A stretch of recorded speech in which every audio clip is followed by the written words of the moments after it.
रात के 2 बज रहे थे जब साजिद की पुरानी सुजुकी मेहरान गुजरात के करीब जीटी रोड से कटकर मंडी बहाउद्दीन की तरफ जाने वाली एक सुनसान सड़क पर मुड़ी। साजिद लाहौर का रहने वाला था और अपने जिगरी दोस्त की शादी में शिरकत के लिए निकला था। उसे लगा था कि यह शॉर्टकट उसे जल्दी पहुंचा देगा, लेकिन उसे मालूम न था कि यह रास्ता उसे जिंदगी और मौत के दहाने पर ले जाएगा। सड़क के दोनों तरफ गन्ने के ऊंचे ऊंचे खेत थे जो रात की तारीकी में किसी काली दीवार की तरह खड़े थे। गाड़ी की हेडलाइट्स की रोशनी जहां तक जाती वहां तक सिर्फ खामोशी और वीरानी थी। अचानक गाड़ी ने एक जोरदार झटका खाया और इंजन से धुआं निकलने लगा। साजिद ने बड़बड़ाते हुए गाड़ी सड़क के किनारे रोकी तो देखा कि रेडी ईटर फट चुका था और मोबाइल के सिग्नल भी गायब थे। उसने चारों तरफ नजर दौड़ाई तो दूर गन्ने के खेतों के बीच एक पुरानी हवेली का ढांचा नजर आया, जिसके गिर्द सदियों पुराने बरगद के दरख्त फैले हुए थे। साजिद के पास और कोई रास्ता न था, इसलिए वो गाड़ी लॉक करके उस हवेली की तरफ चलने लगा। जू वो करीब पहुंच रहा था, उसे महसूस हो रहा था कि जैसे गन्ने के खेतों के अंदर से कोई उसका पीछा कर रहा है। सूखे पत्तों पर किसी के चलने की आहट साफ सुनाई दे रही थी, लेकिन जब वो मुड़कर देखता तो पीछे सिवाय काले साए के कुछ ना होता।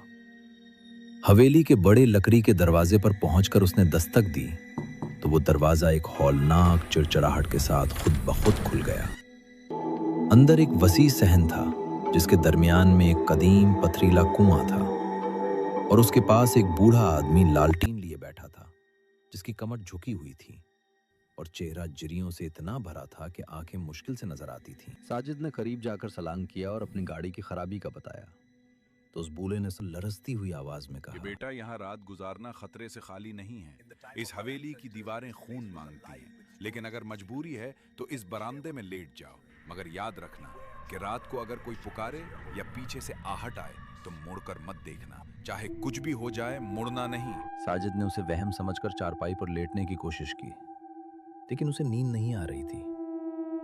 आज के करीब उसे सहन के उसी कुएं से किसी बच्ची के रोने की आवाज आई जो तड़प तड़प कर मदद मांग रही थी। साजिद का दिल दहल गया और वो बूढ़े की नसीहत भूलकर कुएं की तरफ भागा। और जैसे ही उसने अंदर झांका तो वहां पानी नहीं बल्कि सैकड़ों इंसानी ढांचे थे जो ऊपर की तरफ हाथ फैला रहे थे। अचानक पीछे से वही बूढ़ा नजर आया, लेकिन अब उसका कद 7 फुट लंबा हो चुका था। उसकी आंखें दहकते हुए कोयलों की तरह सुर्ख थी और दांत खंजर की तरह बाहर निकले हुए थे। उसने एक हौलनाक कहका लगाया और साजिद का गला दबोचने के लिए हाथ बढ़ाया। साजिद जान बचाने के लिए हवेली से बाहर खेतों की तरफ भागा तो उसे महसूस हुआ कि पीछे से हजारों पैरों के दौड़ने की आवाजें आ रही हैं, जैसे पूरा कब्रिस्तान उसके पीछे लग गया हो। वो हाँफता हुआ अपनी गाड़ी तक पहुंचा और कांपते हाथों से सलफ मारा तो गाड़ी मौजज़ाती तौर पर स्टार्ट हो गई। वो पूरी रफ्तार से वहां से भागा और जब सुबह के उजाले में अपने दोस्त के घर पहुंचा तो उसका दोस्त उसे देखकर साकित रह गया और बताया कि साजिद, जिस हवेली का तुम जिक्र कर रहे हो, वो तो 30 साल पहले एक खूनी झगड़े में जलकर राख हो गई थी और वहां का बुरा मालिक अपने बच्चों समेत उसी कुएं में फेंक दिया गया था। साजिद के पैरों तले से जमीन निकल गई। जब उसने गाड़ी के पिछले शीशे पर देखा तो मिट्टी से एक छोटे बच्चे के हाथ का निशान बना हुआ था, जैसे कोई पूरी रात गाड़ी के पीछे लटक कर उसके साथ लाहौर तक आया हो। वो निशान देखकर साजिद को समझ आ गया कि वो अकेला वापस नहीं आया, बल्कि हवेली की कोई बला अब उसके साए की तरह साथ रहेगी। अगर कहानी अच्छी लगी हो तो लाइक और सब्सक्राइब करना मत भूलिएगा।